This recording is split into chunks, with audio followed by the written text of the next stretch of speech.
गुरुन्मिलितं येन तस्मै श्रीगुरुवे नमः। नमो महावदन्याय कृष्ण प्रेम प्रदायते कृष्णाय कृष्ण चैतन्य नामने गौरतुषे नमः।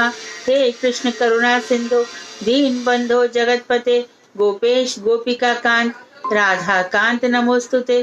तप्त कांचन गौरांगी राधे वृंदावनेश्वरी वृषभानुसुते देवी प्रणमामि हरिप्रिये। तवैवास्मि ना जीवामि त्वया बिना इति विज्ञाय राधिके नये मां चरणान्तिके।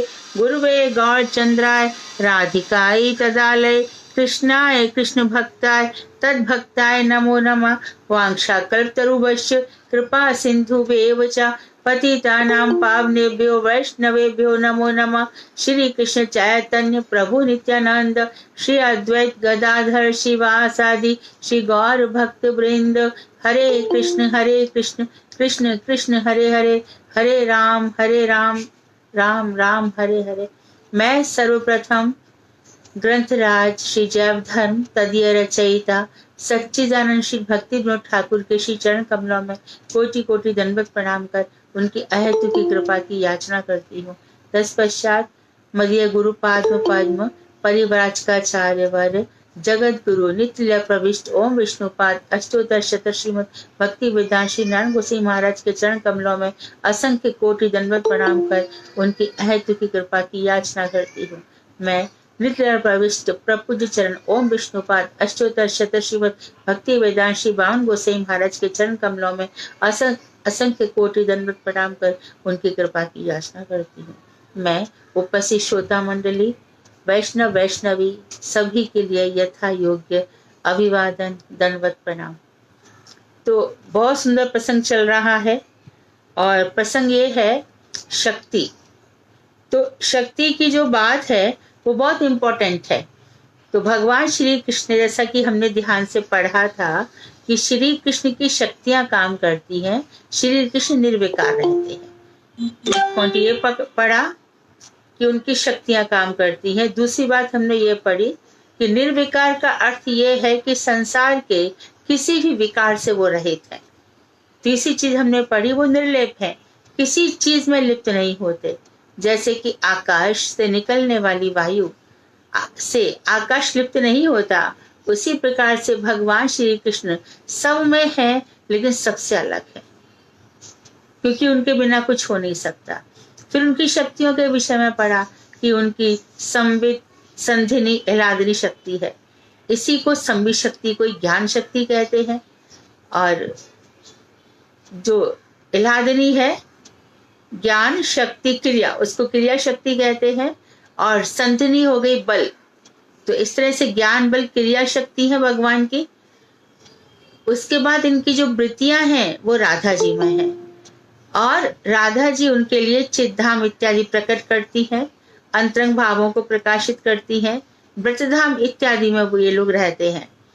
तो इस तरह से जो चित्त शक्ति है भगवान की वो चित्त जगत का रहती है, और जो माया शक्ति है वो जड़ जगत बनाती है, और जीव शक्ति है वो जीव जगत बना देती है।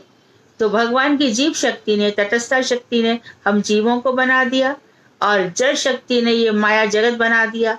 नदी पर्वत संसार पेड़ पौधे ये सब माया ने बना दिए। अब इसमें जब आगे पढ़ेंगे, जब जीव आएगा तो वो जीव कैसे अपने कर्मों के फल से इस जगत में आ जाता है, और कर्मों के फल से इस जगत के कौन कौन से लोकों में चला जाता है, ये हम पढ़ेंगे। तो आगे बाबा जी प्रश्न पूछ रहे हैं कि रसो वही साहा, आप तो कहते हो कि भगवान रस स्वरूप है, फिर वो दिखाई क्यों नहीं देते, ये प्रश्न है। मैं आशा करती हूँ कि सबने शक्ति तत्व ठीक से पढ़ा होगा, और पढ़ा होगा कि शक्ति शक्ति मतोर अभिदाहा, शक्ति और शक्तिमान में कोई भेद नहीं है। भगवान है तो शक्तियां हैं, भगवान नहीं तो शक्ति नहीं है। इसलिए जो लोग ये कहते हैं कि शक्ति अकेले ही काम करती है, कोई भगवान वगैरह नहीं है, ये उनके लिए झूठ है, क्योंकि वो वेदों को उन्होंने पढ़ा ही नहीं। ये वेद का सिद्धांत है कि शक्ति शक्तिमान एक ही होते हैं। तो हमने लास्ट टाइम डिस्कस किया था कि सबकी शक्तियां रहती हैं, उसमें हमने शंकर जी के विषय में भी डिस्कस किया था कि भगवान शंकर से भी ई निकाल दो तो शव रह जाते हैं। लेकिन शंकर जी ने भगवान की संहार शक्ति को आत्मसात कर लिया है।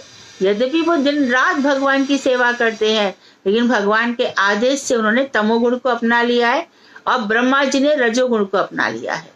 तो हमको रास्ते बताया गया था कि सब आधिकारिक देवता हैं। गणेश जी को भगवान ने आदेश दे दिया है कि तुम जगत के लोगों में जितनी भी मनोकामना उनकी पूर्ण करो। तो जो भगवान के भक्त लोग हैं वो गणेश जी की आराधना ना करके नरसिंह भगवान की आराधना करते हैं।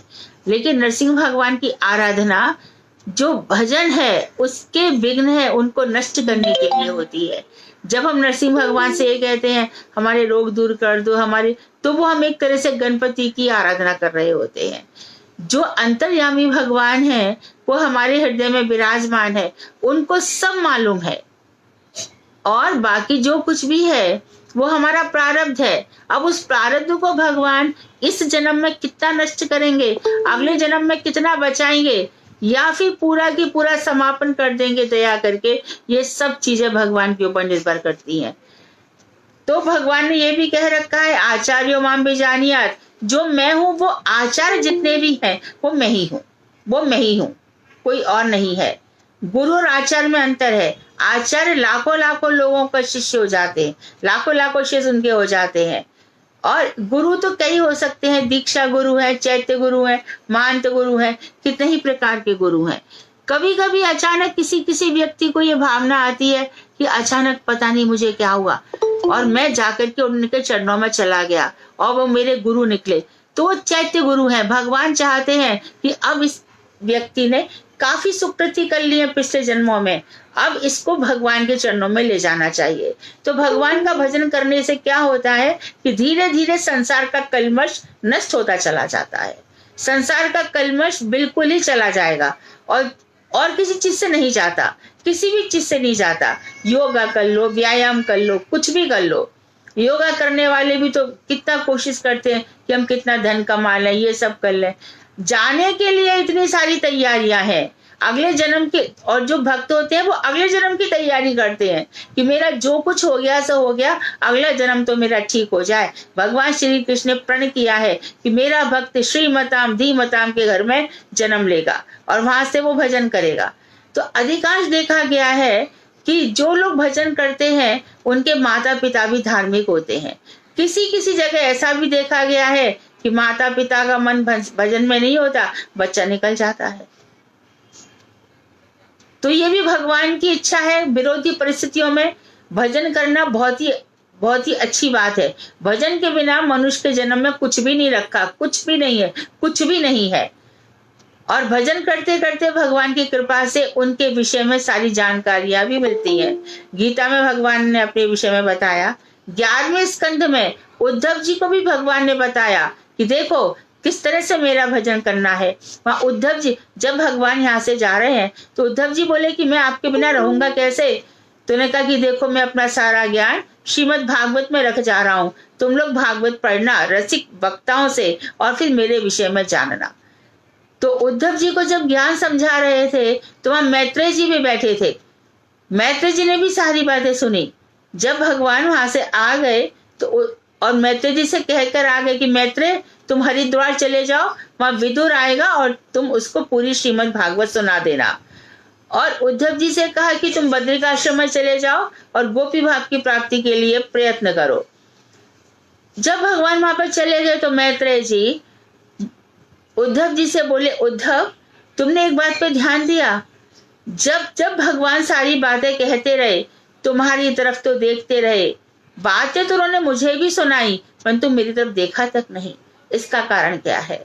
कारण क्या है कि अभी जो रस है, रसमयता जो उद्धव जी में प्रकाशित हो रही है वो मैत्रेय जी में अभी समय लगेगा। मैत्रेय जी अभी ज्ञान की तरफ बहुत बढ़ रहे हैं, रस की तरफ नहीं बढ़ रहे। जीवन में रस होना बहुत जरूरी है। गुरुदेव भी वही कहते थे और हमारे रूप गोस्वामी ने आकर यही बताया कि जो रस में भगवान है उसको समझो। भगवान रस आश्रय है, संपूर्ण रसों के आश्रय है। तो भगवान की भक्ति करते रस में हो जाना चाहिए। वेदांत में कहा है कि जो भगवान की चर्चा छोड़कर संसार की चर्चा करता है, धीरे धीरे उसका गला सूख जाता है, उसके जीवन में नीरसता आ जाती है, वो बड़बड़ाने लगता है, उसकी बातों का कोई तात्पर्य नहीं होता, वो क्या बोल रहा है, क्या कर रहा है, सब बेकार का होता है। लेकिन जो भगवान का भजन की बातें करता है, भगवान के गुण लीला रूप की बातें करता है, तो उस वाणी में हमेशा रस बना रहता है। ये सब वेदांत कह रहा है। तो भगवान रसमय है। यही बात भक्ति रसामृत सिंधु में बताई गई, यही बात उज्जवल नीलमणि में बताई गई, और यही बात अब तीसरे खंड में भी बताई जाएगी कि किस तरह से तो रसोपासना जो है ब्रज की रसोपासना है। रसोपासना ब्रज में ही है। देखो 3 प्रकार की बातें हैं, है ना। तो जो रति है प्रेम, कुब्जा का है साधारणी रति, वो तो हम लोगों के लिए इष्ट है भी नहीं। और दूसरी है समंजसा रति, वो रुक्मणी इत्यादि की हो गई, क्योंकि इसमें सामंजस्य बेटा पति सबके साथ। और तीसरी रति हो गई समर्था रति, इतनी सामर्थ्यवान है कि वहां श्री कृष्ण उस प्रेम के भूखे हो जाते हैं और उन्हें कहना पड़ता है कि मैं प्रेम के पराधीन हूं। रुक्मणी भी कहती है वहां पर दोपहर में महल में, आओ चतुर्भुज चौपड़ खेले, तुम जीतो मैं हारूं। वहां भी रस बरसा, लेकिन कृष्ण को उधर रस नहीं आता, क्योंकि श्रीमद् भागवत में सुखदेव गोस्वामी साफ कह रहे हैं कि जो ब्रजधाम में ब्रज गोपियां जिस तरह से मुझे विचलित करती है, वहां इन 16,108 रानियां मुझे कितनी ही बार काम प्रणय विकारों से देखें, मैं विचलित नहीं होता।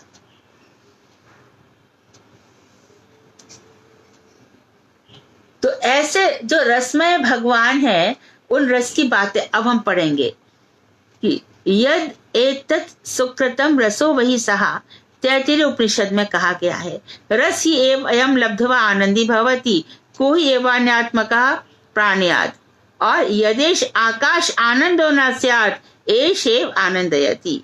इसका तात्पर्य यह है कि मंत्रों में कहा गया है कि वो भगवान रस स्वरूप है। तो अभी तो हम समझ रहे थे कि वो शब्द ब्रह्म है। शब्द ब्रह्म कम हम मंत्र जप रहे हैं, मंत्र जपते जपते जपते हमारे हृदय में, देखो विश्वनाथ चक्रवर्ती ठाकुर कह रहे हैं कि मैं मंत्र जप रहा हूं, तो जो मंत्र के ऋषि हैं, जिन मंत्र के अधिष्ठाता देवता हैं, वो कृष्ण मेरे सम्मुख ही नहीं आते, तो मैंने मंत्र क्या जपा।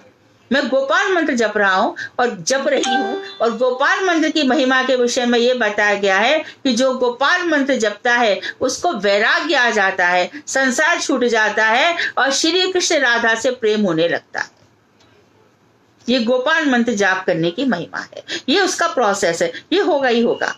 आई एम रिपीटिंग वंस अगेन, जो गोपाल मंत्र जप रहा है उसका वैराग्य होना आवश्यक है, संसार झूठा लगना आवश्यक है, भगवान राधा कृष्ण से प्रेम होना आवश्यक है। इसी गोपाल मंत्र से सब लोगों ने तो प्राप्त किया है भगवान को। यही गोपाल मंत्र जीवन में रस भर देता है। तो वही यहाँ पे भी कह रहे हैं कि जो शब्द ब्रह्म है, तो ये जो भी शब्द ये गुंजायमान हो रहे हैं आकाश में, हम लोग जितने सुंदर शब्दों का प्रयोग करेंगे, अर्थात जितना भगवान का जाप करेंगे, इसलिए गुरु वर्ग की हमारे ऊपर आदेश है कि संसार के लिखे हुए लोगों के गीत मत पढ़ो, जो फिल्मी गानों के तर्ज पर गीत बना देते हैं और जो राधा कृष्ण में साधारण प्रेम देखते हैं, उन लोगों के गीतों को मत पढ़ो। कौन से पढ़ो? जो भक्ति विनोद ठाकुर ने लिखे हैं, रूप गोसाई लिखे हैं, उन गीतों को पढ़ना चाहिए। नहीं कुछ आए तो रोज ही गाओ ना, मुनिंद्र वृंद वंदिते त्रिलोक शोक हारणी, शंकर जी भी गाते हैं इसी को। तो इनको गाने से क्या होगा कि ज्यादा जल्दी भक्ति होगी, और संसार में जो गब रहा है फिल्मी गीतों के आधार पर, उससे भक्ति नष्ट हो सकती है। तो हमें देखना चाहिए कि भजन किसने लिखा है, किसने। अब भक्ति वेदांत नारायण गोसाई महाराज का जो भजन लिखा हुआ है, उसके गाने से जीवन में आनंद आ जाता है। राधे ब्रज जन मन सुखकारी, राधे श्याम श्यामा श्याम राधे ब्रज जन मन। तो ये गाएंगे तो हमारा गाना भी सफल है। और कैसे गाने होने चाहिए? संकीर्तन। संकीर्तन मतलब जो हम आलाप कर रहे हैं उसके हर शब्द में भगवान का नाम होना चाहिए। जय जय राधे राधे राधे, जय राधे जय राधे राधे, जय राधे जय श्यामा श्याम, ऐसे भगवान का। श्री कृष्ण गोविंद हरे मुरारे, हे नाथ नारायण वासुदेव, गोविंद दामोदर माधवेति, गोविंद दामोदर माधवेति, हे कृष्ण हे यादव हे सखेति, गोविंद दामोदर माधवेति। तो महाराज जी भी राधे राधे गोविंद गोविंद राधे, इस तरह से जो भी कीर्तन संकीर्तन किया जाए, घर में भगवान को सुनाया जाए। दोपहर शाम हम शाम को चले संध्या के समय भगवान का जो सुबह का है आरती का पात्र वगैरह, वो सुबह साफ नहीं किया तो शाम को साफ करेंगे और भगवान को जाके सुनाएंगे, हे गोविंद दामोदर माधवेति। भगवान बड़े खुश हो जाते हैं। घर के जो भगवान है वो हंसने लग जाते हैं, मेरे नामों को भक्त पुकार रहा है। तो गोपाल मंत्र जाप करने से ये सब सिद्धियां मन में आती हैं। ये मंत्र सिद्धि है। ऊपर के लोकों में मनुष्य पहुंचता चला जाता है, नीचे की तरफ तो मनुष्य देखता नहीं है, त्याग कर देता है, त्याग हो जाता है खुद ही, और ऊपर चला जाता है। पीतवा पीतवा पुनः पीतवा, रस लेकर आनंद ही आनंद आ जाता है। तो इसी आनंद की बात कह रहे हैं कि जिस सुकृत ब्रह्म कहा गया है वे परब्रह्म परमात्मा ही रस स्वरूप हैं। वे भगवान श्री कृष्ण परमात्मा ही रस स्वरूप हैं। जीव इस रस स्वरूप पर ब्रह्म को प्राप्त कर आनंदित होता है। हृदयाकाश में आनंद स्वरूप ब्रह्म नहीं रहते तो कौन जीवित रह सकता? क्या बात कही है। हृदयाकाश में आनंद स्वरूप ब्रह्म नहीं रहते तो कौन जीवन धारण करता, कौन प्राण लेता, अर्थात कौन जीवन धारण करने में समर्थ होता? परमात्मा ही जीवों को आनंद प्रदान करते हैं। तो जहाँ आनंद है वहां पर, अच्छा, आनंद एक ऐसी अवस्था आ जाती है वहां जीवन मरण भी बेकार हो जाते हैं। ऐसा अरे क्या है, अवस्था तो शरीर की है, ये जिए या मरे। हृदय आकाश में जो आनंद छा गया तो भगवान के भजन से, विशेष रूप से महामंत्र से, गोपाल मंत्र से हृदय आकाश में आनंद भर जाता है। तो भगवान यदि आनंद प्रदान नहीं करते तो कौन जीवन धारण करता? अर्थात आनंद कुछ तो है, तभी तो हम सब जी रहे हैं, ये बताया। आगे और भी इसको स्पष्ट कर रहे हैं कि मायाबद्ध, जो माया से बंधे हुए जीव हैं, एक तो मुक्त जीव है, एक सत्वगुण तमोगुण रजोगुण वाले हैं। इनसे जो बद्ध जीव है, मैं और मेरा से, वो दो प्रकार की स्थिति होती है उनकी, पराक स्थिति और प्रत्यक स्थिति। पराक और प्रत्यक। पराक स्थिति में अवस्थित जीव कृष्ण से विमुख होता है।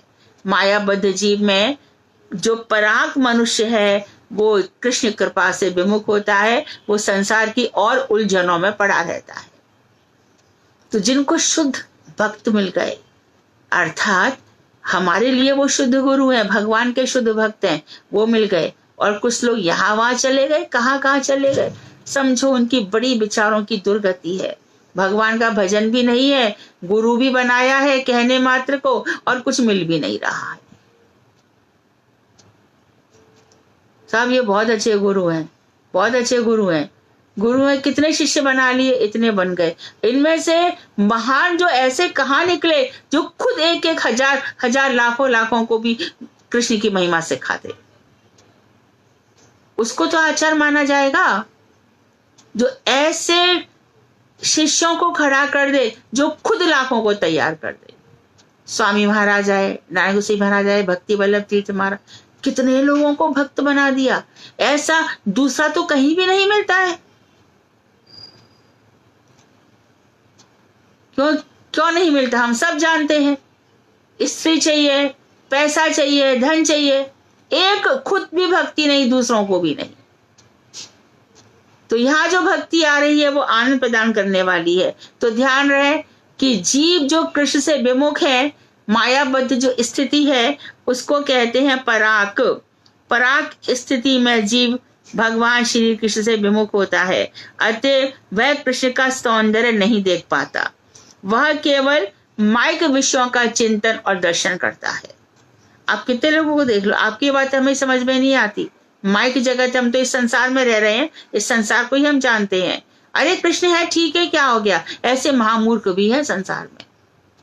ये भगवान श्री कृष्ण की माया के द्वारा ठुकराए हुए जीव हैं। भगवान कृष्ण को कोई लेना देना नहीं है। अपना भजन करो, ऊपर पहुंचो।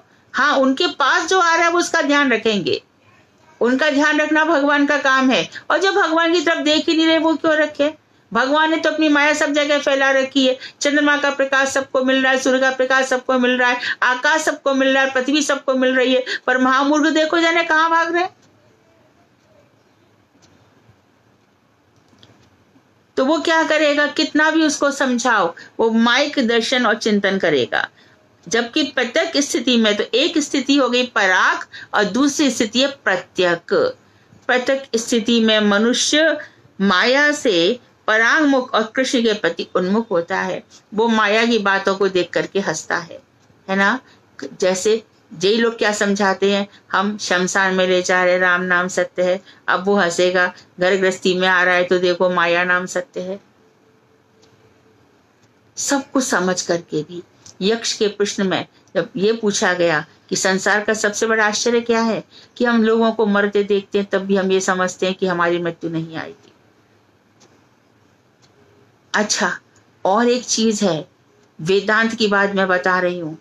वो ये कह रहे हैं कि भगवान का भजन करते करते जीव इस तरह से उठकर खड़े हो जाता है जैसे कि कोई घोड़ा अपने बालों को झाड़ करके खड़ा हो जाए, या सिंह अपने बालों को झाड़ के खड़ा, सारे पाप ताप सब नष्ट हो जाते, कुछ नहीं बचता है भगवान कृष्ण के भजन करते करते करते। इतनी बढ़िया उसकी स्थिति हो जाती है। और तो भैया जो इसने पाप पुण्य किए उनका क्या करोगे? तो वेदांत ने इसका भी उत्तर दिया कि उसके जो पाप हैं, भगवान श्री कृष्ण कह रहे हैं, मैं उन पापों को शत्रुओं तक पहुंचा देता हूं, और पुण्य उनके बालक और उनके शिष्यों तक पहुंचा देता हूं। मतलब ये है कि जो उन्होंने पाप किए वो शत्रु भोगेंगे, जो मेरा भक्त है। ये मेरा यूनिवर्सल रूल है, ये मेरा वेदांत है, यही मैं हूं, यही मेरा ज्ञान है। ये प्रत्येक स्थिति में होता है जब भक्त भगवान का भजन करता है। तो आपने पुण्यों का क्या किया? जो पुण्य आप तो कहते हो ना, पाप पुण्य बिना फल दिए खत्म नहीं होते, तो पाप पुण्य कैसे भोगेगा? क्योंकि भक्त तो आपके धाम में और ऊपर चला जाएगा, वहां तो कर्मफल भोगना नहीं है, वहां तो सारे आनंद ही आनंद है, आनंद ही आनंद है, रस ही है। आप ही कह रहे हो लब्धवा आनंदी भवती, वो इतना आनंद में डूब जाता है जैसे कि कोई भूखा व्यक्ति, उसके सामने 10 रसगुल्ले रख दो, वो रसगुल्ले खाता चला जाएगा, आनंद में ही डूब जाएगा पूरा। तो आपके भक्त को आनंद है, लेकिन आप तो कह रहे हो कि पाप पुण्य भी भोगने पड़ेंगे। बोलते हाँ, पाप और पुण्य बिना फल दिए नष्ट नहीं होते, बिना फल दिए नष्ट नहीं होते। पाप को भी भोगना पड़ेगा, पुण्य को भी भोगना पड़ेगा, लेकिन पाप मैं सारे शत्रुओं को दे देता हूं। इसलिए भैया भक्तों से शत्रुता मत करो। भक्त के शत्रु कृष्ण के शत्रु, और भक्त के मित्र, भक्त के आत्मीय कृष्ण के भी आत्मीय हैं। तो फिर क्या हुआ? तो जो पुण्य है, अभी आप देखिए, एक हमारे रमन रेती में गंगेश्वरानंद जी थे, है ना, बड़े भारी तपस्वी, बड़े भारी, है ना, मेरे दादी बाबा जाते थे, बड़े भारी भजन करने वाले थे। उस समय माया नहीं थी, बिल्कुल एकदम वहां पे अपना भजन करते थे शांत भाव से। उनके जो शिष्य हैं, उनका नाम क्या, शरणानंद जी, आज देखो कितने राजभोग है।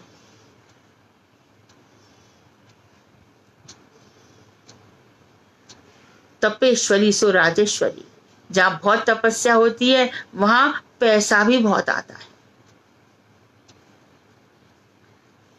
तो वो पैसा क्या भक्त को चाहिए? नहीं, भक्त तो वहां से निकल लेता है।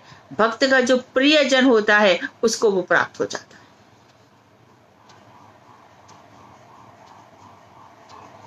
तो जरूर ही आएगा, अवश्य ही आएगा। अच्छा, तो हमने देखा गुरु की जो भक्ति है वो शिष्य को भी ट्रांसमिट हो जाती है, और जो परिवार में कोई अच्छा भक्त है तो उसकी, यदि उसका कोई शिष्य नहीं है तो भक्ति उसके बच्चे हैं तो उनमें ट्रांसमिट हो जाती है, उनकी जो शक्तियां हैं। ये भक्ति ऐसी ऐसी वस्तु नहीं है, ये बड़ी असाधारण वस्तु है। इसमें तो जिन ढूंढा तिन पाइया गहरे पानी पैठ, इस भक्ति में तो जो डूबा वही उसका रस लेगा। कैसे संसार छिन्न भिन्न हो जाता है, सब कुछ संबंध। ये कोई पूछता है ना कि हम इसको करें तो माँ को ये सब मत करो। जिसका जो अरे तुम वैष्णव हो गए तो माँ बाप तो अपने आप ही पहुंच जाएंगे। कनिष्ठ की 7 पीढ़ियां, मध्यम की 14, उत्तम भक्ति की 21 पीढ़ियां ऐसी ही तर जाती हैं। उसको बताया हम उसका हित कर, कुछ हित नहीं होता। भक्ति एकला चलो रे।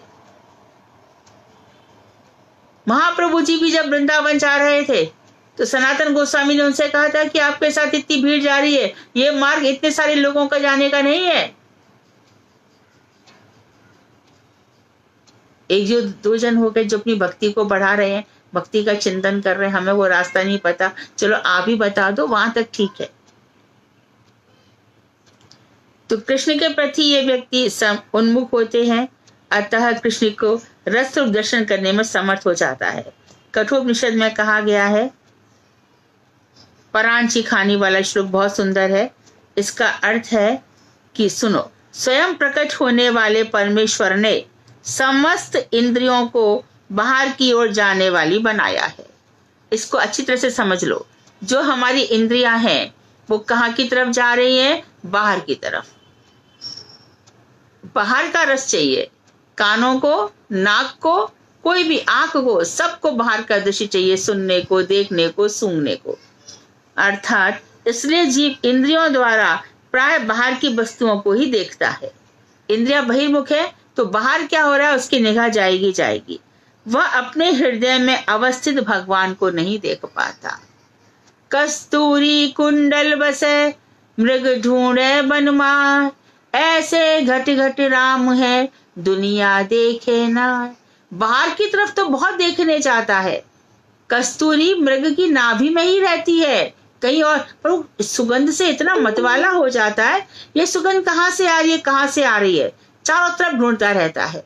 मंदिर जाता है, मस्जिद जाता है, यहाँ वहां सब जगह जाता है, कोई भी मनुष्य किसी भी धर्म का। इसी प्रकार भगवान कहीं और नहीं है, हमारे हृदय में है। बाहर भी उनकी सौंदर्य का दर्शन किया जा सकता है, लेकिन सबसे पहले अपने हृदय में भगवान को देखो। गुरुदेव यदि 2 बजे उठ करके भजन कर रहे हैं तो क्या वो मंदिर खुलवा रहे हैं? ये पुजारी मंदिर खोल दो, यही भगवान है, मैं यहाँ पे बैठ जाऊं, यही मूर्ति है, मैं यहाँ पे बैठ जाऊं। हृदय के भगवान के लिए भजन कर रहे हैं ना। हृदय में जो भगवान का सहस्त्र कमल विराजमान है, शुद्ध हृदय में, वहीं पर बैठे भगवान का ध्यान हो रहा है ना। हनुमान जी ने क्या किया? ये देखो मेरे भगवान तो यहाँ पर है। हृदय में स्थित भगवान को देखना चाहिए। मैंने यहाँ देखा, मैंने वहां, ठीक है। कार्तिक मास में ब्रज धाम में जाओ और वहां पर भगवान कैसे प्रकट हुए, भक्तों के साथ क्या क्या लीला हुई। अभी देखो हम लोग देखते हैं ना कि राधा रमन लाल जी प्रकट हो गए गोपाल भट्ट गोस्वामी को, तो हमारे मन में भी आराधना का भाव आता है। क्या आराधना रही होगी गोपाल भट्ट गोस्वामी की, क्या आराधना रही होगी। अरे उन्होंने किस तरह से भगवान को प्राप्त कर लिया, तो उससे प्रेरणा मिलती है। तो ऐसे मंदिरों में जा सकते हो। अरे सनातन गोस्वामी ने किस तरह से प्रेम किया मदन मोहन जी से।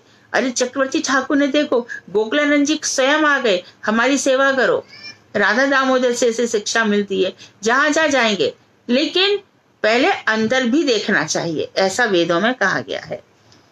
तो भगवान को अवस्थित कोई नहीं देखता, कोई और व्यक्ति ही कृष्ण प्रेम रूप अमृत पाने की इच्छा से नेत्र आदि इंद्रियों को बाह्य विषयों से हटाकर प्रत्यक्ष आत्मा श्री भगवान को देख पाते हैं। जय हो। कोई सभी बाहर की ओर देखते हैं, और कोई ऐसा होता है बाहर से मुंह जैसे कछुआ अपने अंगों को समेट लेता है, ऐसे ही भक्त बाहर के लोगों से अपने मन को हटा लेता है।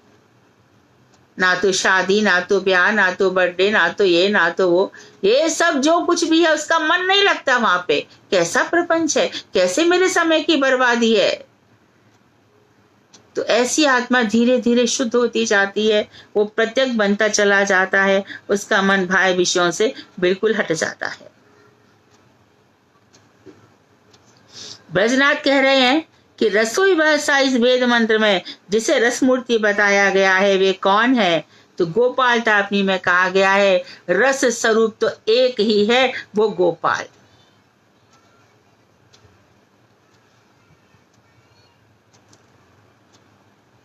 गोपवेशम अभ्रावम तरुणम कल्पदुमाश्रितम सतपुंड्रिक नयनम मेघावम वैद्युतमांबरम द्विभुजम मौन मुद्राढ़्यम वन मालिनीश्वरम। बहुत सुंदर वर्णन किया भगवान की शोभा का। उन्होंने कहा कि ग्वाल वाल सा उनका वेश है। तो भैया जो चिन्मय भगवान है, सारे जगत के नियंता है, उनका वेश क्या है? गोपाल वेश है, गायों के रक्षक। तो गोपाल वेश, मैया ने यहाँ पे छोटा सा मोर मुकुट लगा रखा है। मोर मुकुट कटकाचनी गल वैजंती माल, ये बानिक मेरे मन बसो। ये इस तरह का जो उनका वेश है, मोर मुकुट कटकाचनी और कमर तक आधी धोती। अभी तो पूरी धोती नहीं पहन सकते ना, बछड़े चरा रहे हैं, तो आधी धोती पहनते भगवान।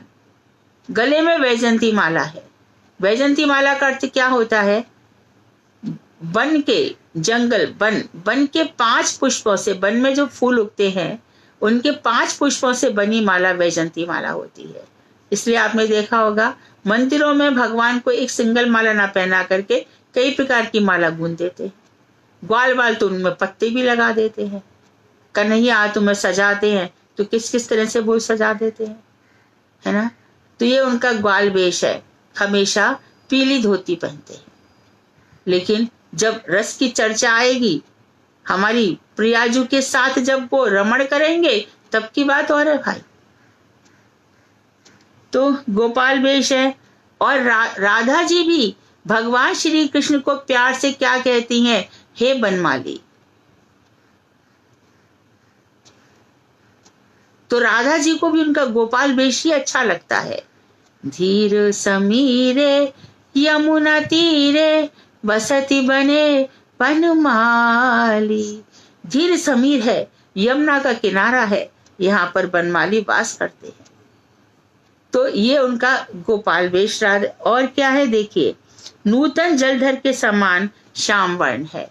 तो श्याम वर्ण तो है, लेकिन जैसे कि नवीन बादल होता है, जो अभी अभी बादल बना है, तो हल्का सा नीला रंग होता है उसका, और वो बदलता सा रहता है, कभी हल्का, कभी गहरा, कभी हल्का, कभी गहरा। इस तरह से उनका श्याम वर्ण है। और भगवान की अवस्था हमेशा टीनेज है, किशोर अवस्था है, हमेशा भगवान की किशोर अवस्था रहेगी। और वे दिव्य कल्प वृक्ष के नीचे विराजमान है। दिव्य वृंदारण्य कल्प द्रुमादः श्रीमद रत्नागार सिंहासन स्थौ श्री श्री राधा श्री गोविंद देवौ प्रेष्ठालीवी से व्यमानो स्मरामी। चिंतन किसका करेंगे? दिव्य वृंदावन में अभिधेय है ये। कल्प वृक्ष के नीचे बैठ जाओ। गौड़ीय गीति कुछ का श्लोक। रत्नों से भरा जो सिंहासन है, उस पर दोनों प्रिया प्रीतम विराजमान है। और उनकी जो प्रिय सखियां हैं वो उनको चारों तरफ से घेरे हुए हैं। ऐसे भगवान श्री कृष्ण का कृष्णाय गोविंदाय गोपी जन बल्लभाय स्वाहा। गोपियों के जो बल्लभ है, उन गोपियों में एक में मुझ पर भी थोड़ी सी कृपा हो। हमारे आचार्यगण तो कहते हैं इतनी कृपा बना दो कि वहां की मैं जो झाड़ू की शलाका बन जाऊं, जो मार्जनी है, स्तन मार्जनी, वहां की मुझे शलाका बना दो।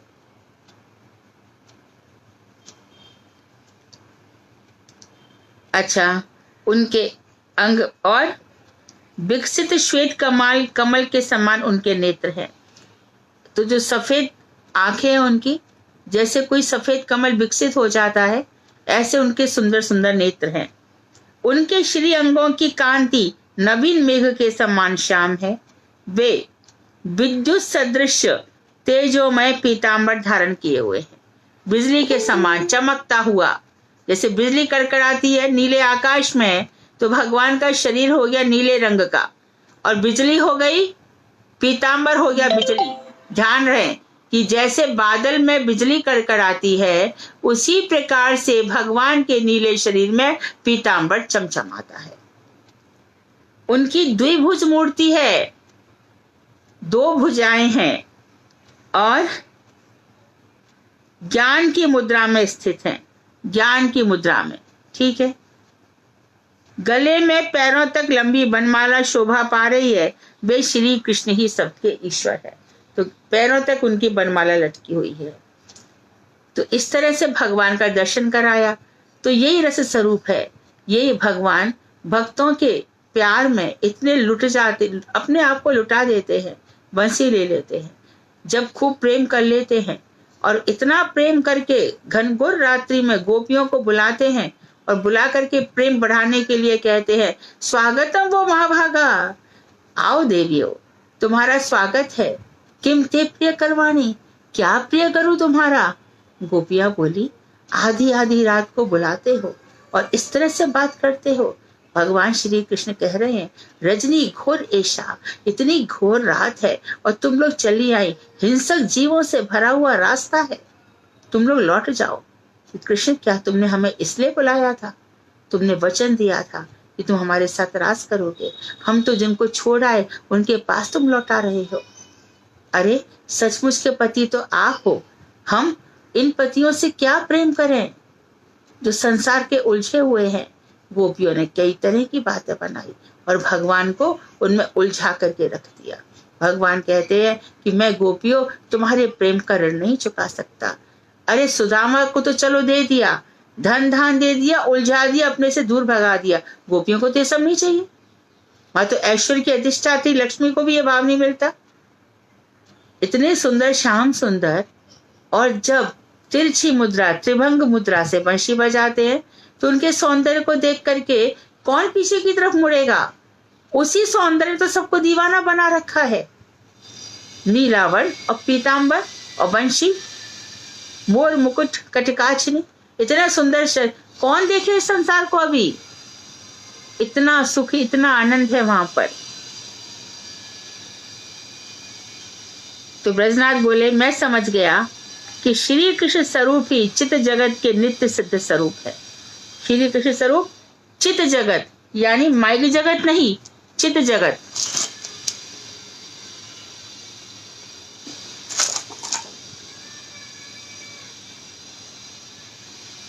तो चित्त जगत में श्री कृष्ण कैसे है? सिद्ध स्वरूप, अर्थात जिसने भगवान श्री कृष्ण की आराधना की उसको सिद्धि अवश्य मिलेगी। यस्य यादृशी भावना भवे तस्य तादृशी सिद्धि भवे। जो जहां जिस भावना से भगवान की पूजा करेगा उसको वही ऊपर वही की वही सिद्धि मिलेगी। मैं एक भक्त को जानती हूँ, बिरजू काका। मैंने उनको पूछा, काका आप कहाँ भागे जा रहे हो? तो बोलते, मेरी विजन सेवा है, मेरी विजन सेवा है, चवा डुलाता। मतलब यहाँ पे ऐसी सेवा बांध ली, ऊपर भी वही सेवा मिलेगी, कोई रोक नहीं सकता। यही सब शास्त्र में बताया गया है। तो भजन करते करते क्या होगा? अपना स्वरूप प्रकट होगा। हम कौन सी मंजरी हैं, ये आज ही नहीं हो जाएगा कि प्रश्न कर लो ऐसा कब होगा। भजन करते करते करते करते एक दिन हो जाएगा। अवस्था भी प्रकट हो जाएगी। जब भी हम पढ़ेंगे ना 11 अवस्था, माता पिता भय, सब कुछ अवस्था प्रकट, वस्त्र भी प्रकट हो जाएंगे और धीरे धीरे सेवा भी प्रकट हो जाएगी। भगवान ही सर्वशक्तिमान हैं, स्वयं रस स्वरूप हैं तथा संपूर्ण रस के आश्रय स्वरूप हैं। वो स्वयं रस में है और सारे रसों के वही आश्रय हैं। कौन कौन से रस हैं? प्रधान मधुर रस, मधुर रस के नीचे वात्सल्य, के नीचे सख्य, के नीचे दास्य, के नीचे शांत, और इसके अलावा वीर रस, करुण रस, भयानक रस, सबके वो आश्रय हैं। ब्रह्म ज्ञान आदि के द्वारा उनको प्राप्त नहीं किया जा सकता। ब्रह्म ज्ञान से भगवान प्राप्त नहीं होते। अष्टांग योग, ध्यान, धारणा, समाधि, यम, नियम, आसन, प्राणायाम, इनके द्वारा भगवान प्राप्त नहीं होते। अच्छा भैया, ज्ञान हटा दिया, योग भी हटा दिया, और उनके आंशिक तत्व परमात्मा को प्राप्त कर सकते हो आप अष्टांग योग के द्वारा। परमात्मा को प्राप्त कर सकते हो, कृष्ण को प्राप्त नहीं कर सकते। निर्विशेष ब्रह्म इन्हीं श्री कृष्ण की अंग कांति मात्र है जिनको प्राप्त किया जा रहा है। ये निर्विशेष ब्रह्म कई बार बता दिया, भगवान श्री कृष्ण के अंग की चमक है। अंग की जो चमक है वो निर्विशेष ब्रह्म है। तो जो अंग की चमक है वो चमक क्या काम करेगी भाई? भगवान सूर्य है और सूर्य की चमक इधर फैल रही है, धूप। अभी हम धूप से कह दे भैया तुम ये कर दो वो कर दो, क्या करेगी वो? तो वहां पर सूर्य है तो उनकी धूप निकल ही रही है, तो कृष्ण है उनकी चमक निकल ही रही है, उनके अंगों से जो कांति है चमक निकल ही रही है। तो निर्विशेष ब्रह्मिनी श्री कृष्ण की अंग कांति मात्र है। नित्य चित्त सविशेष युक्त वे श्री कृष्ण ही जगत के परम आराध्य हैं। सविशेष वैशिष्ट वाले, अर्थात उनका रूप है, उनके गुण है, उनकी लीला है। निर्विशेष मतलब खाली ब्रह्म है, चमक है, कुछ भी नहीं है। सविशेष उनका रूप है, उनके गुण है, उनकी लीला है। तो युक्त वे श्री कृष्ण ही जगत के परम आराध्य हैं। इसलिए हम भटक रहे हैं क्योंकि उनको प्राप्त नहीं किया। वही हमारे परम आराध्य हैं, परंतु उन्हें पाने के लिए कोई उपाय नहीं दिख पड़ता क्योंकि वे चिंता से अतीत है, और चिंता के अतिरिक्त मनुष्य के पास और दूसरा उपाय क्या है? ब्राह्मण अथवा चांडाल कोई भी उनके लिए चिंतन के सिवा और कर ही क्या सकता है। अतः उनकी कृपा प्राप्त करना बहुत ही कठिन है। ऐसी बुद्धि से तो नहीं हो सकता, ज्ञान बुद्धि से उनको प्राप्त किया जा सकता है। जैव धर्म पढ़ कर उनको प्राप्त किया जा सकता है। रूप गोस्वामी का भक्ति रसामृत सिंधु, उज्ज्वल नीलमणि, पदावली, इन ग्रंथों को पढ़ के प्राप्त किया जा सकता है। वेदांत भी कहता है पहला सूत्र, अथा तो ब्रह्म जिज्ञासा। तुम्हारा धर्म से मन हट जाए, धन से मन हट जाए, काम से मन हट जाए, मोक्ष से मन हट जाए, तब जाकर के पूछोगी ब्रह्म क्या है भाई। ये भी रहे सब और ब्रह्म भी रहे, पॉसिबल नहीं है कृष्ण को पाना। धर्म अर्थ काम मोक्ष चारों का छूटना बहुत आवश्यक है, तभी कृष्ण को पाया जा सकता है। तो आगे कह रहे हैं,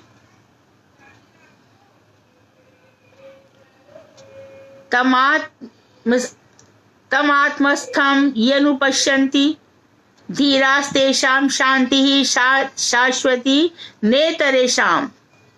अर्थात जो बुद्धिमान व्यक्ति परमात्मा को आत्मस्थ अर्थात अपने अंदर दर्शन करता है, वही नित्य और शाश्वती शांति को प्राप्त कर सकता है।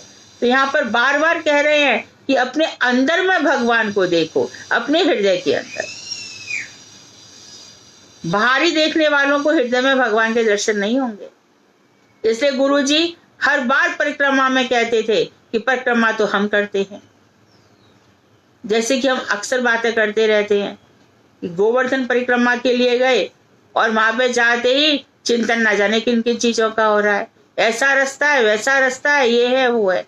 लेकिन आचार्य वर्ग जाएंगे, अरे तो नवल कुंड आ गया, ये अप्सरा कुंड आ गया, वो ये तो वही स्थान है जहां पर जटिला को देख करके राधा जी ने द्रवीभूत हो गई, अप्सरा बन गई, और श्री कृष्ण भी नवल किशोर बन गए।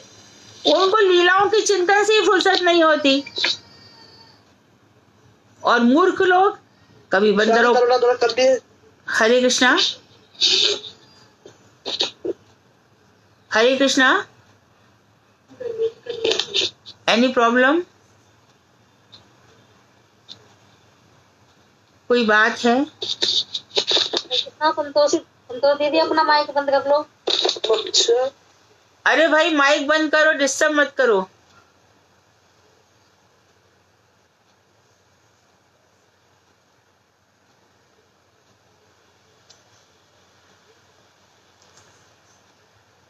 तो वो कह रहे हैं कि जो हृदय में भगवान को देखता है वही उनको पा सकता है, और वही शाश्वती शांति, एटर्नल पीस,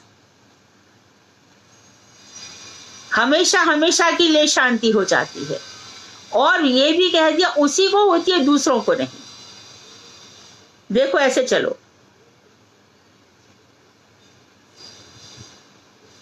सबसे पहले शांत रस आया भगवान का, हमने दर्शन किए। कस्तूरी तिलकम ललाट पटले बक्षस्थले कौस्तुभम नासाग्रे वर मौक्तिकम करतले वेणु करे और करतले वेरु कंकड़म। ये वाला जो रस है वो शांत रस है। लेकिन यदि थोड़ा और हमारा भक्ति भाव बढ़ा तो हमें क्या दर्शन होते हैं? बरहा पीड़म नटवर वपु कर्ण्यो कर्णिकारम बिभ्रद वासा कनक कपीशम वैजयंती चामालाम रंधान वेरो रधर सुधया पूर्यन गोप वृंदई वृंदारण्यम स्वपद रमणम प्राविशत गीति कृति।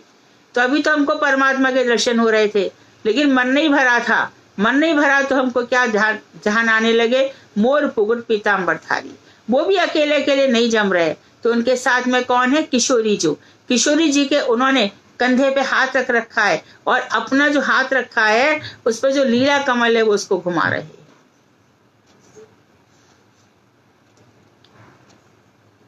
तो रस की सिद्धि वहां तक जाती है जहां किशोर किशोरी के दर्शन होते हैं।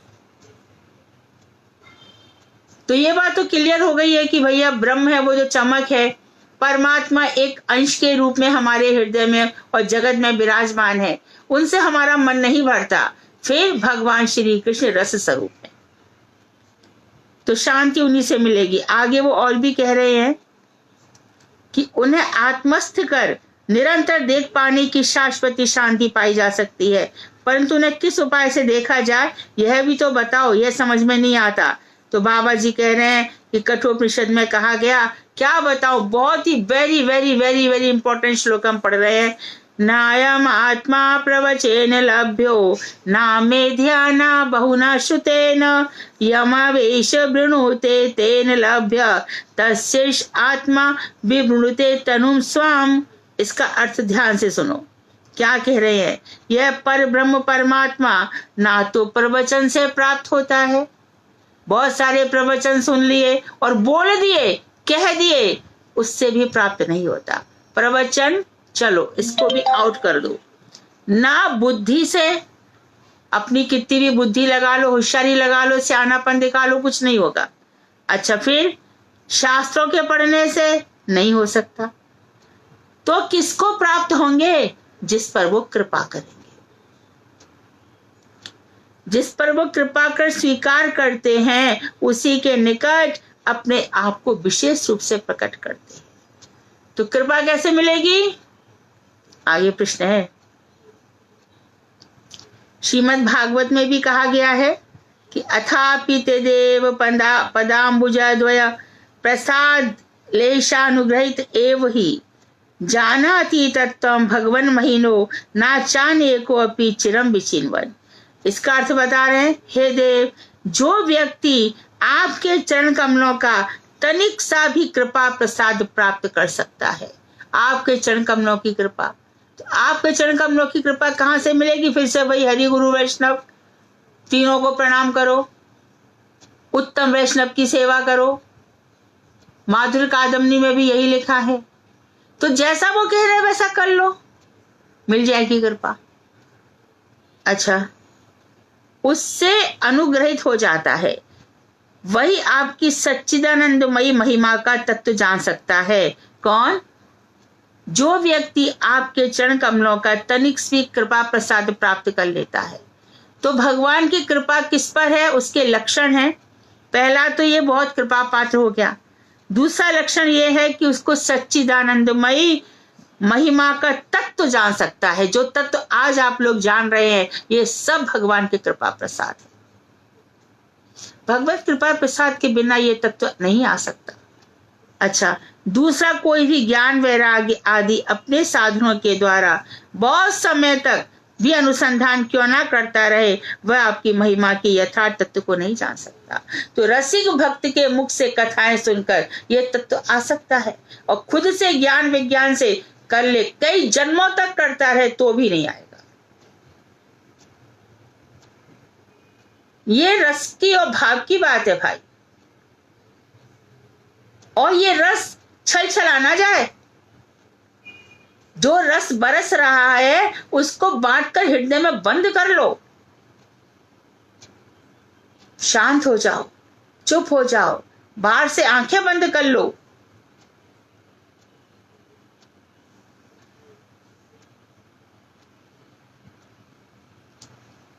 रस के प्रयोगन की, सुखद सुजोगन की, जेते उपचार चारु मंजु सुखदाई है।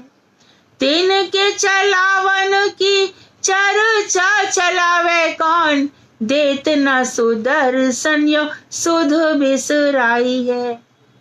प्यारे श्याम सुंदर, जो रस की बातें आप किया करते थे, जिनसे हमें इतना सुख प्राप्त होता था, और इन रस की बातों के जितने भी उपचार हैं ये बड़े सुंदर हैं, सुख देने वाले हैं। आप उनकी चर्चा क्यों नहीं चलाते? हमें अपना दर्शन क्यों नहीं देते? क्यों हमारी सुध भूल गए? कहाँ चले गए नाथ? काशी काशी महाप्रभु चैतन्य महाप्रभु ने जब देखा कि लोग विरह भाव से क्रंदन नहीं कर रहे हैं, तो स्वयं आए और गंभीरा में जा करके काशी काशी कहाँ हो खूब भजन किया। तो गौरांग महाप्रभु की परंपरा को अपनाओ, रस स्वरूप ब्रह्म को प्राप्त करके जीवन को सफल बनाओ। तो गौरांग महाप्रभु के भक्त स्वरूप दामोदर, राय रामानंद से जितने भी ये गृहस्थ आश्रम वगैरह, यद्यपि आश्रम तो भगवान ने ही बनाया है, गृहस्थ आश्रम में संतों की सेवा भी होती है, लेकिन सब गौरांग महाप्रभु ने कहा ये तो भाई, ये तो सब बाहरी बातें हैं। कुछ ऊंची बातें सुनाई जाए।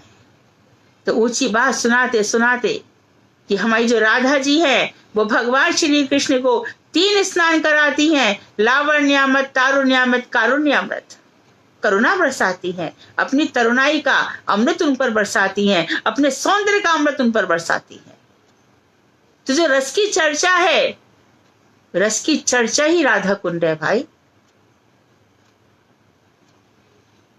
तो वहां पर बैठकर जो भजन होगा, मैं ये नहीं कह रही हूं कि अभी के अभी उठ के राधा कुंड चले जाओ, ध्यान में तो करो, मानसिक सेवा तो हो।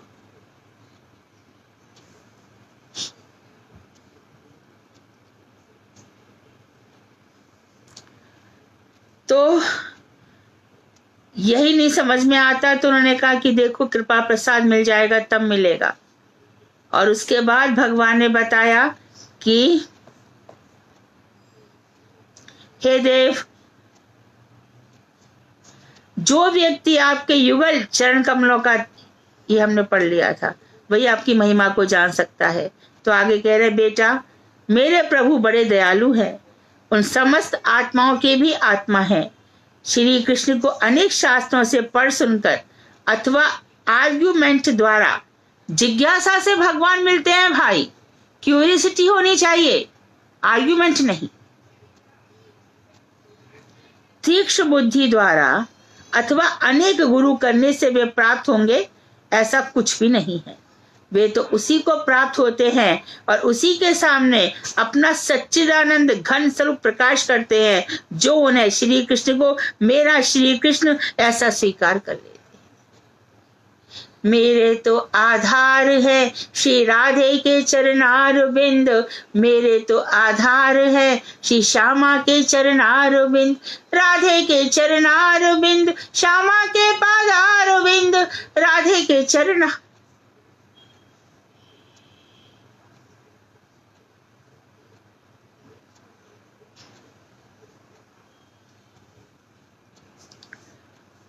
इन विचारों को तुम अभिधेय तत्व के विवेचन के विषय में सहज ही समझ सकोगे। जब मैं अभिधेय बताऊंगा कि कैसे भगवान को प्राप्त किया जा सकता है, उस समय तुम्हें ये सब बातें समझ में आएंगी। तो ब्रजनाथ बोले, क्या वेद में कहीं कृष्ण के धामों का भी नाम लिखा है? तो बाबा जी ने कहा, अरे अनेक स्थानों पर है। कहीं पर भगवान के गोलोक धाम को कहा गया है परव्योम गोलोक धाम। अच्छा, और कहीं पे कहा गया है ब्रह्म गोपालपुरी, और कहीं गोकुल। ये तीनों पर्याय हैं। अनेक नाम वेदों में पाए जाते हैं। तो वेद उपनिषद में कह रहे हैं, श्वेता शत्र उपनिषद, ऋचोक्षरे परमे व्योमन यस्मिन् देवादि विश्वे निषेधुः यस्तन वेद किमुचा करिष्यति सा इद तद विदुस्त इमे समासते। अर्थात ऋक मंत्रों के प्रतिपाद जिस पर व्योम धाम में विराजमान अक्षर ब्रह्म को आश्रय कर समस्त देवता स्थित है। ऋग्वेद में जिस पर व्योम का वर्णन किया गया है, वहां अक्षर ब्रह्म को आश्रय कर। यहाँ अक्षर ब्रह्म का अर्थ क्या है? क्षर अक्षिरो अतीतो हम। क्षर मनुष्य का शरीर नष्ट हो जाता है, अक्षर मेरा शरीर नष्ट नहीं होता। ऐसे अक्षर ब्रह्म का आश्रय कर समस्त देवता स्थित है। उस परम पुरुष को जो मनुष्य नहीं जानता, वह वेदों द्वारा क्या प्रयोजन सिद्ध करेगा? जो वेद तो पढ़ता है परंतु कृष्ण को नहीं जानता, जैसे कि आर्य समाजी लोग यज्ञ इत्यादि करेंगे पर कृष्ण को नहीं मानेंगे, वेद को मान लेंगे पर वेदों में जिस देवता की बात कही गई है उसको नहीं मानेंगे। और हम ऐसे मूर्ख लोगों से बड़े प्रभावित हो जाते हैं। यज्ञ हो रहा है, वहां पे अग्नि जलेगी, स्वाहा स्वाहा सा। किसके लिए स्वाहा कर रहे हो? ये आहुतियां कहाँ जा रही हैं? कौन सा मंत्र बोल रहे हो? किस देवता के पास जा रही हैं? उस देवता का स्वरूप क्या है? कुछ तो विचार करो। बस खाली स्वाहा स्वाहा, कुछ भी सिद्ध नहीं होगा। परंतु जो उस पर ब्रह्म को तत्व से जान लेते हैं, मैं वही कह रही हूं कि जब तक तत्व पूरा नहीं जानोगे तब तक ऊपर स्थान नहीं है। शास्त्रों में लिखा हुआ है, यहां तत्व पूरा करके जाना पड़ेगा। आगे भी कहा उन्होंने, और ये कहा है उन्होंने मुंडक उपनिषद में कि दिव्य ब्रह्मपुरे ही येष व्योमना आत्मा प्रतिष्ठिता। और पुरुष बोधनी श्रुति में भी कहा गया है, गोकुल आखे माथुर मंडले द्वय पार्श्वे चंद्रावली राधिका चा। और गोपाल उपनिषद में कहा है तासाम मध्य साक्षात ब्रह्म गोपालपुरी ही। अर्थात वे परमात्मा पर व्योम रूप दिव्य ब्रह्मपुर में नित्य विराजमान है। तो कौन कौन से नाम आए श्रुतियों में, मंत्रों में?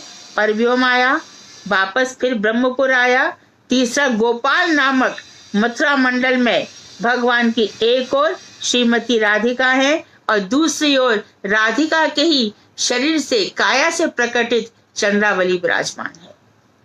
अप्राकृत धामों के बीच में साक्षात ब्रह्म गोपालपुरी विराजमान है।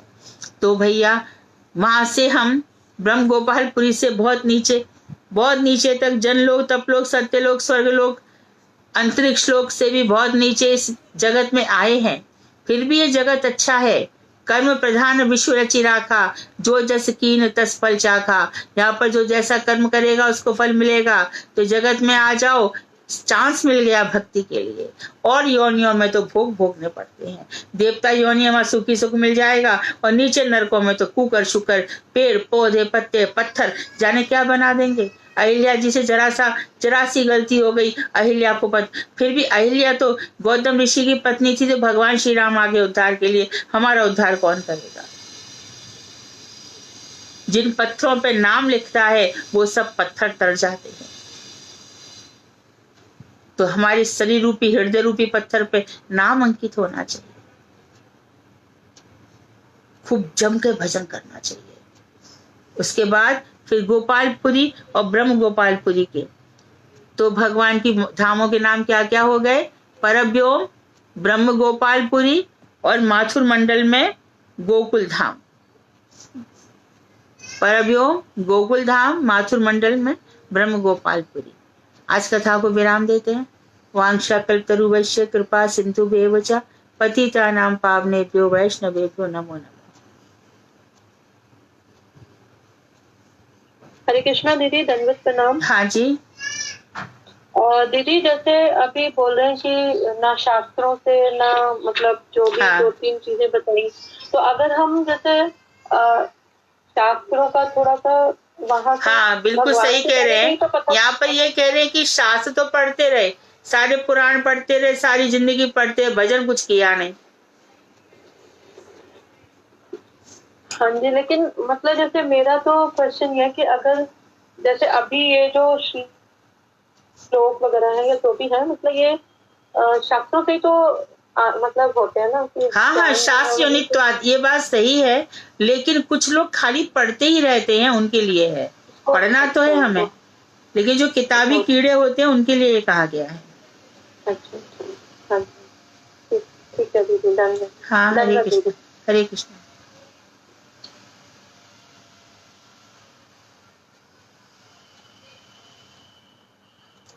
और कोई? हरे कृष्णा दीदी, दंडवत प्रणाम। हाँ दीदी जो अभी लास्ट में आपने 3 नाम बताए, जो हाँ। ये ब्रजनाथ जी जो पूछ रहे हैं बाबा जी से कि मतलब वेदों में भी कृष्ण धाम के नाम है क्या, तो हाँ। ये जो 3 जो नाम बताए आपने, तो ये वेदों से, ये वेदों के प्रमाण तो दिए वेदों ना। से आया ये धाम हाँ, का नाम। वेदों के प्रमाण अच्छा। दिए ना।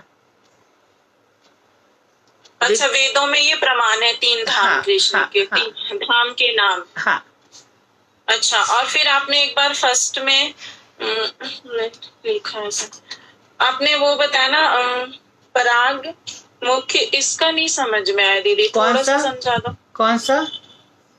पराग मुख्य ऐसे कुछ बताया ना, जो पराग और प्रत्यक। पराग जो है जो भगवान से विमुख है, और प्रत्यक जो है जो भगवान की तरफ लगे हुए हैं। मायाबद्ध जीव की दो, हम सब मायाबद्ध हैं, लेकिन उनमें 2 प्रकार के जीव हैं। एक तो प्रत्यक हैं जो भगवान के उन्मुख हैं, और पराग जो भगवान से विमुख है। अच्छा, ये बहिर्मुख का ही एक हाँ। नाम है पराग, हाँ बिल्कुल और प्रत्येक जो भगवान की ओर जा रहे हैं। राइट। गीता में बहुत आता है अच्छा। प्रत्यक आत्मा, प्रत्यक आत्मा। वेदांत में भी बहुत आता है प्रत्यक आत्मा, अर्थात जो आत्मा भगवान में लग चुकी है, श्रेष्ठ आत्मा। अच्छा, ठीक है दीदी। हाँ। और भी प्रश्न थे, अभी याद करते हैं। हरे कृष्ण।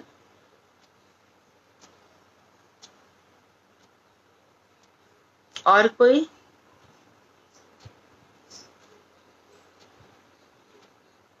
हरे कृष्णा दीदी, धन्यवाद प्रणाम। हाँ दीदी जो पहला क्वेश्चन था उसी के आगे पूछ रही हूँ हाँ हाँ। कि भगवान में लगना कब कहते हैं? कब हम भगवान में? समझेंगे कि हम भगवान में क्या लगना कब कहेंगे कि हाँ मेरी लगना, कि हाँ भगवान में लग गए, या शरणागति एक्चुअली की हाँ वो कैसे तो फिर समझेंगे कि हम भगवान की तरफ उन्मुख हैं?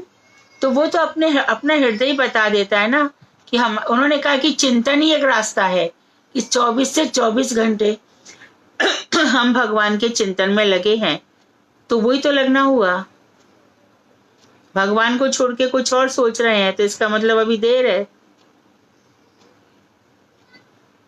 24 से 24 घंटा जो लग गए। हरे कृष्णा।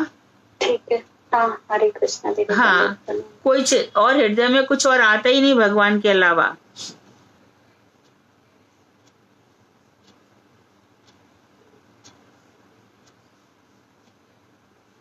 हाँ, यहाँ पर हरे कृष्णा दीदी। सर्वश्रेष्ठ नहीं होगा तब तक ये शास्त्र अधूरे है ना। अधूरी भक्ति को शास्त्र क्यों बात करेंगे? शास्त्र बात करेंगे पूरी की पूरी, प्रत्येक आत्मा, पूरा की पूरा। शास्त्र अधकचरी बातें नहीं करते हैं। वो ये कह के थोड़ी चल जाएंगे कि अब ये समय मिले थोड़ा कर लो, ये कर लो, वो कर लो, ऐसा शास्त्र नहीं कहते।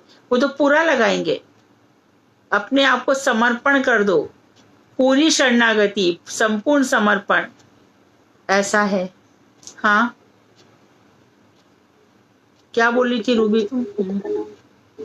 हाँ दीदी, मैं ये कह रही थी जो शिव जी ने लिखा है और राधा कृपा कटाक्ष, ये डेली कंटिन्यू पढ़ सकते हैं? पढ़ना ही चाहिए, किसने रोका है? अच्छा, हाँ, पढ़ना तो चाहिए दीदी मुझे, मैं पढ़ती हूँ, बट मैं जो कीर्तन करती हूँ मैं सोचती हूँ आज ये कर लूँ, फिर कल ये कर लूँ, चलेगा कल उसमें ये। कोई, वो तो और भी रस की बात है, डिफरेंट डिफरेंट रस से करो। ये सही है, हाँ हाँ, डिफरेंट डिफरेंट मतलब गीतों हर से। दिन में चेंज करके, कभी हाँ, हाँ। दूसरी कीर्तन कर ली, कभी। और दीदी जैसे कि अभी आप बता रहे थे कथा में, अभी जो आप बता रहे थे कि मतलब ये नहीं कह रहे कि राधा कुंड ही पहुंच जाओ ये करने में, तो दीदी अगर सपने में राधा कुंड आए तो ये क्या है, ये राधा रानी की कृपा ही तो हुई ना। और क्या है। हाँ ठीक है, ये पूछ रही थी।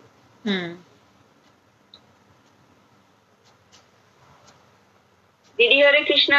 हाँ। जो रूबी दीदी अभी पूछ रही थी, मैं उसमें थोड़ा सा कुछ ऐड करना चाहती हूँ। हाँ। क्योंकि मैंने सुना गुरुजी के रिकॉर्डिंग में उन्होंने साफ साफ बोला है कि रोज दामोदराष्टकम, राधा कृष्णा कटाक्ष और राधा कृपा कटाक्ष और सुचारू वक्त्र मंडलम गाना चाहिए रोज। गुरुदेव का आदेश था कार्तिक मास में गाना चाहिए, बाकी गुरु जी का ऐसा आदेश नहीं है।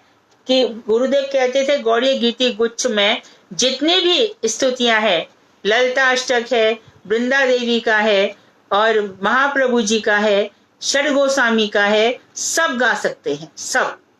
और जो आप कह रही हैं मालिनी दासी जी, वो कार्तिक मास में इम्पोर्टेंट है।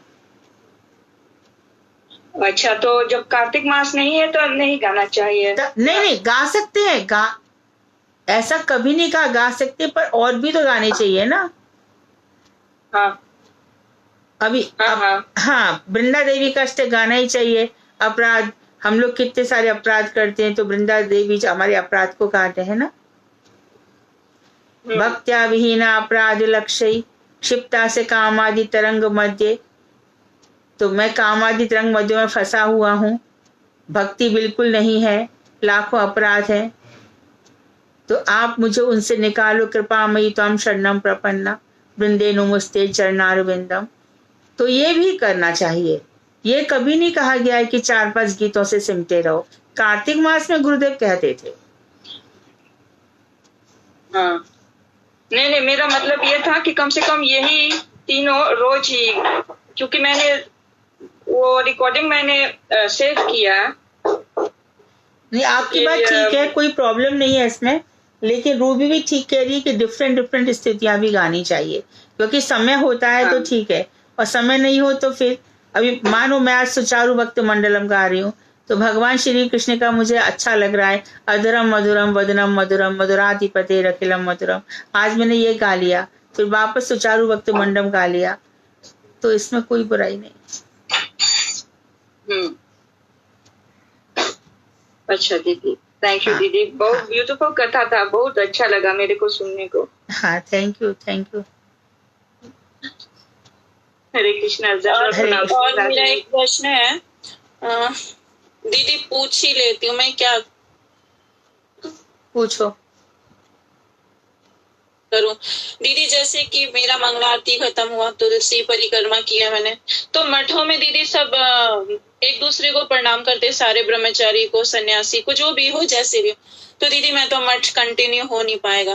तो दीदी अगर मैं मानसिक रूप से यहाँ पे हर वैष्णव को, अपने गुरुवर्ग को जो सीनियर है, परम गुरु परंपरा, वो सब तो करना ही करना होता है, फिर मतलब मेरे हृदय से आता है कि जैसे कि सबसे पहले गुरुदेव को प्रणाम करके, सबको करके, फिर मैं दिल से आपको प्रणाम करती हूँ कि मेरे सिखा गुरु हैं, और फिर जितने ब्रह्मचारी हैं जिसको मैं जानती हूँ जो श्रेष्ठ हैं, सबको प्रणाम करती हूँ। तो मतलब ये लगेगा या नहीं लगेगा? अच्छी बात है। रघुनाथ दास गोस्वामी 1000 प्रणाम किया करते थे सभी आचार्यों के निमित्त से, तो आपकी जिनके प्रति श्रद्धा है उनके निमित्त से आप जरूर प्रणाम कर सकती हैं। मैं तुलसी परिक्रमा करने के बाद में दीदी मैं ऐसी करती हूँ। हाँ, ठीक है। जैसे मठ में करते हैं ना, सबको दंडवत, बहुत सही। तो जो सीनियर है सबसे पहले मन को करती हूँ। हाँ सही, मतलब लगेगा ना मुझे? हाँ, बिल्कुल जाएगा। आप जो कुछ भी कर रहे हैं, सब कुछ कर्म बनता है, वो भगवान उसको सबके उसके साक्षी हैं। हम जो कुछ भी कर रहे हैं। और अभी जो आपने जो श्लोक बोला ना, भक्ता विहीना, दीदी ये मैं करती रहती हूँ। मैं रसोई भी करती हूँ ना दीदी, तो मुझे जब सारी चीजें खत्म हो जाती है मेरी, कि अब इतना हो गया, तो ये मंत्र स्टार्ट कर देती हूँ, पता नहीं क्यों आ जाता है, करते रहती हूँ, ठीक है ना। और है ना, क्योंकि तुलसी जी है ना, तुलसी जी हमारे भक्ति की साक्षी हैं और उनके अंदर सामर्थ्य है कि वो हमारे अपराध भी दूर कर सकती हैं, जैसा आचार्यों ने इस अष्टक में लिखा है, और हमें भगवान की संपूर्ण भक्ति भी दे सकती हैं। मेरा दिल कहता है दीदी कि मैं आपके साथ, अगर मैं आपका शरणागत हो जाऊंगी ना, मेरा थोड़ा ना थोड़ा तो उद्धार हो जाएगा। दिल से कह रही हूँ दीदी। गुरु जी के शरणागत होना है सबको। बस दीदी आप हमसे हमेशा इसी तरह कृपा और जुड़े रहे। कल मेरा नेट खराब था तो मैं बिल्कुल ही नेट नहीं चल रहा था, इसलिए कल की कथा रहेगा। हरे कृष्णा दीदी, दंडवत प्रणाम। हाँ ठीक है, आगे और सुंदर प्रसंग आएंगे। हरे कृष्णा। वांशा कल्पतरुभ्यश्च कृपा सिन्धुभ्येव च पतितानां पावनेभ्यो वैष्णवेभ्यो नमो नमः। हरे कृष्णा।